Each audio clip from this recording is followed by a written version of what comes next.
Welcome back to the VdS software tutorial series. My name is Benita Gerber. I'm a physicist and part of the team responsible for the development of this software here at VdS. In the last video, we created a project and entered all the relevant system data into the software. Now we will run the calculation and take a closer look at the results generated by the software. When we click Run Calculation, the program checks the input values to make sure they were complete and consistent with the selected regulation. If inconsistencies are detected, the program will display warnings or error messages so that they can be corrected before proceeding. This message shown here indicates that 2 containers are not sufficient to store the required amount of CO2. Clicking Yes adds the 2 additional containers required, and the calculation continues.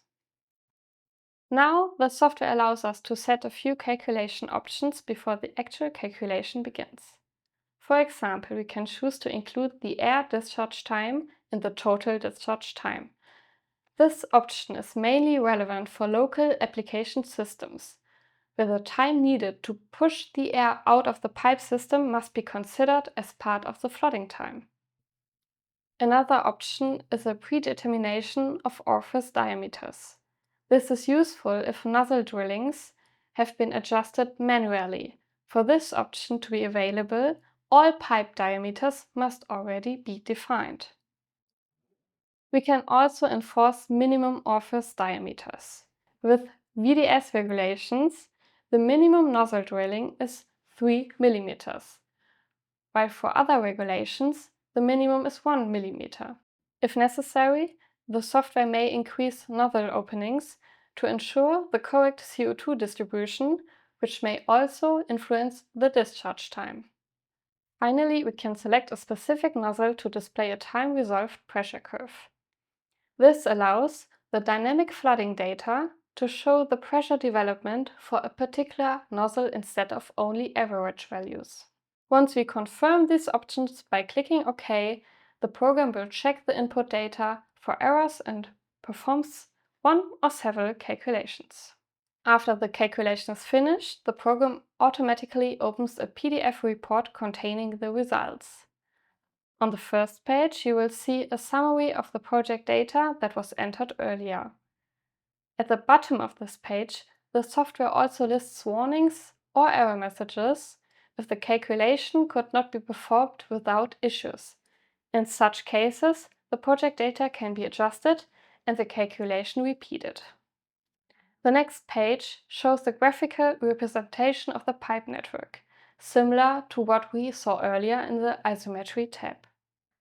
After that, the report lists all the input data in detail. This includes the pipe system layout, the pipe types and components used, the nozzle data, and the parameters of the calculation zones. The following pages contain the actual calculation results.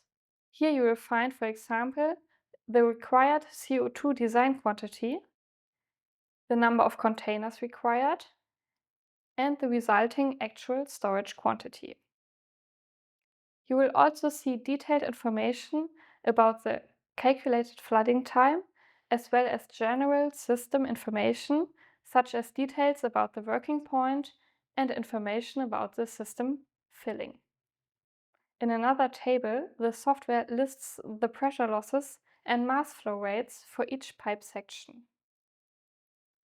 For the nozzles, the report shows not only their geometric properties, but also the amount of CO2 discharged through each nozzle.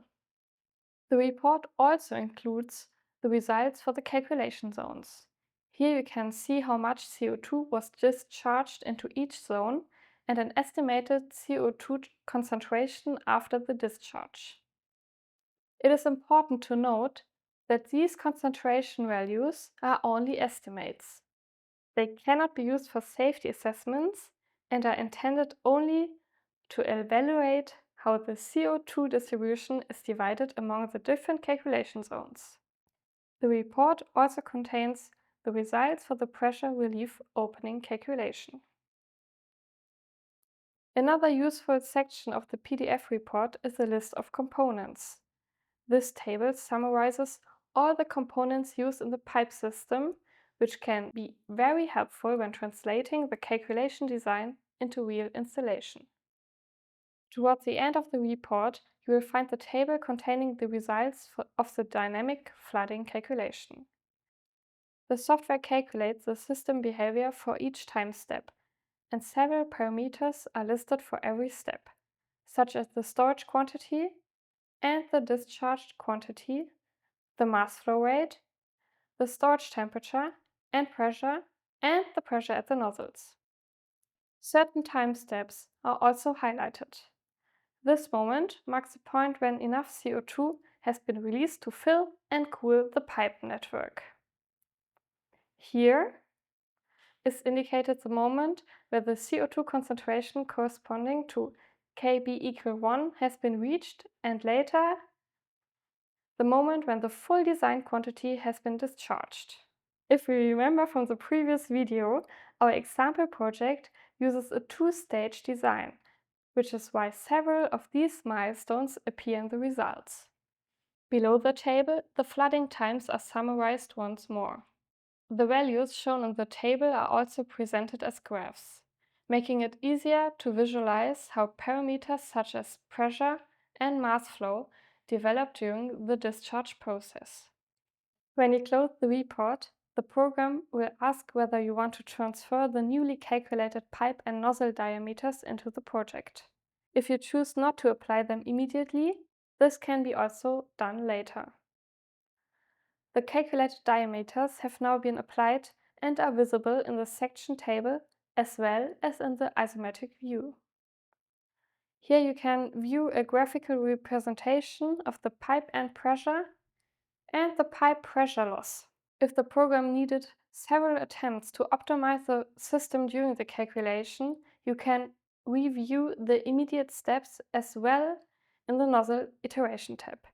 Each column represents a separate calculation attempt and can be examined individually. Our newest version of the feature adds another level of iteration to ensure that the CO2 distribution across all nozzles and calculation zones is balanced. During this process, the program evaluates the distribution, adjusts the nozzle drillings if necessary, and repeats the calculation until a stable solution is found, or the iteration would repeat a previous state. If calculation results are already available, they can always be reopened by selecting Show Results from the menu. This brings us to the end of our tutorial series.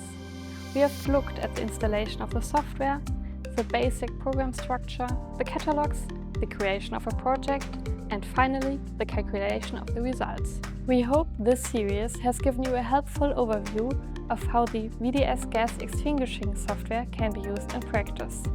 Further information about our company and our software solutions can be found on our website. If you require more in-depth training, we also offer individual software training sessions tailored to your specific requirement and application. If you are interested in the software, please feel free to contact us at software@vds.de. Thank you for watching.